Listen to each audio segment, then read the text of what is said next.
Hello everyone, today we're going to make a dal curry. It's a very delicious curry because I'm using this dal. I love this dal. It's called thoor dal and sometimes also known as thoran parappu. Okay, it's very tasty. This I think is one of the most expensive dals. I'm using about one big cupful like this for a family of 4. I'm sure I'll have some left over for dinner. You can use this, or if you like you can use a fast cooking dal like this. This is Mysore dal.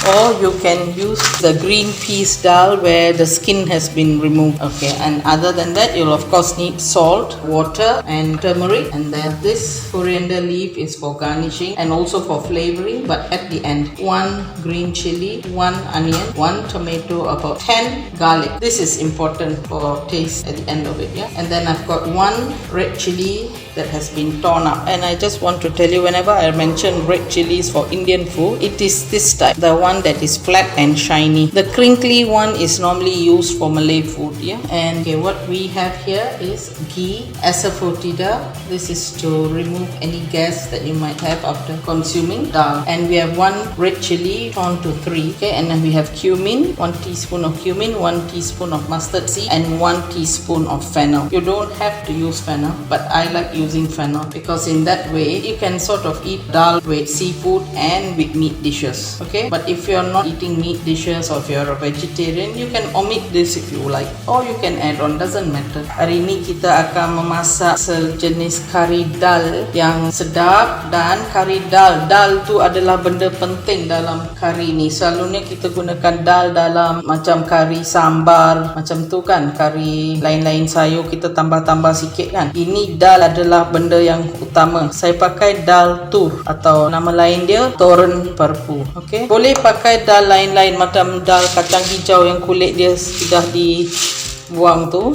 ataupun dal Mysore yang mana oranye merah macam ni. Ini cepat masak. Terpulanglah, tapi anti suka dal ni sebab rasa dia sedap. Dal ni mahal juga, paling dekat-dekat yang paling mahal antara semua dal. Okey, dan di sini ada ghee. Ghee ni penting mesti ada. Ada hing serbuk yang akan membuang angin bila kita makan dal. Lepas tu ada cili kering. Cili kering ni cili kering yang orang India pakai. Selalu yang macam ni, orang India kalau masakkan apa-apa pakai cili ni yang lepeh sikit, berkilat. Ni yang dia orang pakai. Yang orang Melayu pakai yang macam kulit dia macam kedut-kedut. Itu orang Melayu pakai kan. Orang India pakai yang ni. Lepas tu sini ada 1 teaspoon jintan putih, 1 teaspoon biji sawi dan 1 teaspoon jintan manis. Okey, dan ada 1 bunch macam ni daun ketumbar. Ini ada 1 cili hijau. Lepas tu 1 bawang, 1 tomato, tapi bawang putih kena ada 10 ya. Dekat-dekat 10 untuk 1 cawan macam ni dal. Lepas ni nanti akan cuci dal ni bersih-bersih dan mula rebus. Yang nak pakai pressure cooker boleh sampai 5 whistle. Okay, saya cuci dulu. I have washed the dal and now what I'm going to do is, I don't like frying this in the end. I just like the flavor of the garlic very strongly. So what I do is I normally slice this and put it at the bottom of my pot. I've already washed the thoor dal. Slice it and dice it. So I've got about 1 inch of water already boiling in my pot. I'm going to add the onions now, followed by the dal. Okay, and since this is going to take a bit of time to cook, I'm going to put it on medium to low flame, and you must stir it. Whether you have a non-stick or whatever, please keep stirring it. Now I put this much of dal inside, washed dal. You can, for faster cooking, you're always welcome to wash the dal and soak it and keep it for maybe 2 hours to soak before you start boiling. That will make the cooking faster. And on top of this, I'm going to put about 1 teaspoon of cumin. I'm not going to add salt now. If you like, you can also add a small amount of chili powder in this. Some do, but I'm not. I like using just this. Cut into 2 and into 4 to that. And the tomato, I won't bother cutting it up. What I'm going to do is just take off the middle here, the hard parts, and just leave it inside. I'll mash it later. And another thing I'll do is, this will take a long time to cook. I'm going to add in a bit more water. Keep water on standby. As you need it, you add on. And this is something the Indians call matte. Okay, this is for mashing anything that needs mashing. Normally it's dal or vegetables that has been cooked down for certain dishes. We use that. If you don't have that, just use a potato masher later. I'll tell you when to use it. And I'm gonna let it boil now and bring it down to low. Okay, tadi saya sudah cuci ya dal tu. Sebelum tu saya masak air dalam 1 inci dalam periuk ni, dan lepas tu saya cuci dal tu. Kalau mau boleh rendam selama 2 jam gitu, cuci dan rendam ya. Lepas tu ya pakai air dia dan masak. Lagi cepat kalau macam tu. Dan saya masukkan 1 sudu kecil kunyit, 1 cili hijau dibelah 4, dan 1 labu bawang merah yang didadu. Itu pun saya masukkan dulu sebab last kali saya tak mau rasa, setengah orang goreng last, tapi saya suka ni bau ini dengan ghee ni memang sedap bila dimasukkan last. So saya tambah air lagi. Saya potong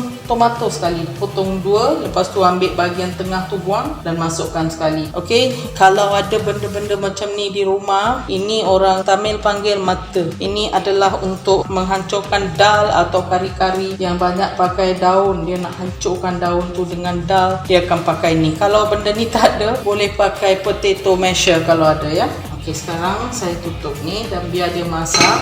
Bila dah mula menggelegak, saya akan halfkan api ya. It has almost boiled and I'm removing the green chilies. It's done its work. I'm removing it because I want this dal to be purely dal. I'll be adding some tempering spices in and dried chilies too, so I do not want all the other unnecessary stuffs in. The tomatoes are necessary because I'm going to smash it together with the dal. Okay, aunty tengah keluarkan cili hijau dalam ni. Dia sudah tak diperlukan lagi ya. Saya tak mau banyak-banyak barang dalam ni sebab resepi ni patutnya hanya dal yang macam benda utama dalam ni. Lepas tu saya akan gunakan ni dan hancurkan dal ya. Dan saya masukkan 1 sudu garam kasar ya. Jangan hancurkan macam kita pakai blend dalam blender macam tu ya. Ini kena nampak kacang-kacang tu sana sini. Hancurkan tomato biar kulit-kulit dia sana sini, tak apa, lagi cantik ya. Kita hancur-hancurkan sampai biji-biji tu macam separa pecah. Okay, I'm going to put 2 spoons of ghee. Quite a lot goes in here because this will really enhance the dal curry. Okay, some people call it parappu curry, some people call it dal curry, but basically this is what it is yeah. Okay, I'm going to heat up that much of ghee. It will make the dal tastier. If you don't wish to use ghee, fine, just use normal cooking oil. I'm going to wait for it to be hot. I've already smashed the garlic and then minced it up coarsely, the 10 pieces of garlic. Sekarang saya sudah masukkan ghee ya, 2 sudu sup ghee. Dan memang dal ni paling sedap bila taruh ghee, tapi kalau tak mahu pakai ghee, okay, dal yang telah dihancurkan tadi tu, kalau tak mahu pakai ghee, pakai minyak biasa. Sekarang saya masukkan biji sawi. Okay, dia sudah mula melenting. Saya masukkan jintan putih, jintan manis, dan kesemua cili kering tadi.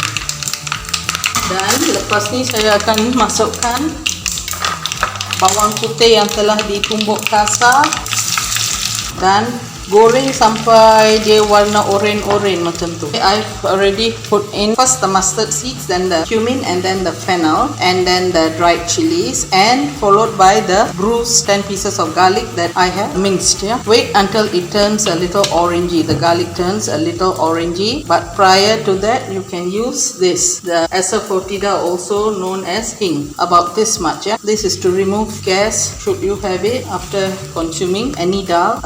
You might have some gas in your tummy. Just use this. This will remove the gas, so neutralize the gas actually. I've already added salt into the dal and I've put in the asafoetida. Tadi saya sudah masukkan bawang putih kan, lepas tu saya masukkan 1 sudu kecil hing, iaitu asafoetida. Ini adalah untuk membuang angin ya. Okay, sekarang saya masukkan ni. Itu saja. Lepas tu tuang ke atas dal. Lepas ni kita rasa dulu, kacau sikit saja sudah. rasa-rasa dal tu.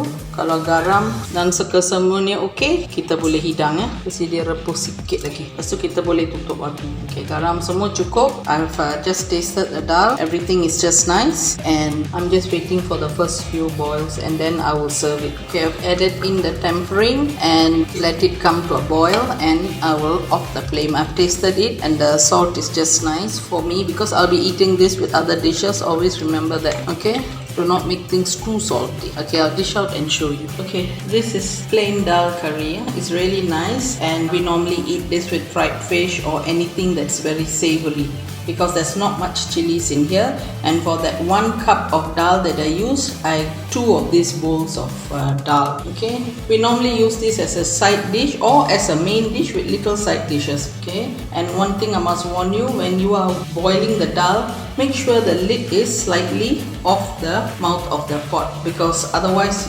the bubbles that come might pour over. Okay, inilah dal yang saya buat tadi. 1 cup saya dapat 2 bowl macam ni dal. Dal ni cair sikit dan boleh dimakan dengan nasi sebagai bahan utama dengan apa-apa yang pedas sikit-sikit ya. Ataupun boleh jadi side dish saja dengan benda-benda lain yang pedas. Okay, sayur lain semua. Okay, jangan lupa subscribe, like dan share resepi-resepi saya ni ya. Okay, terima kasih. Bye.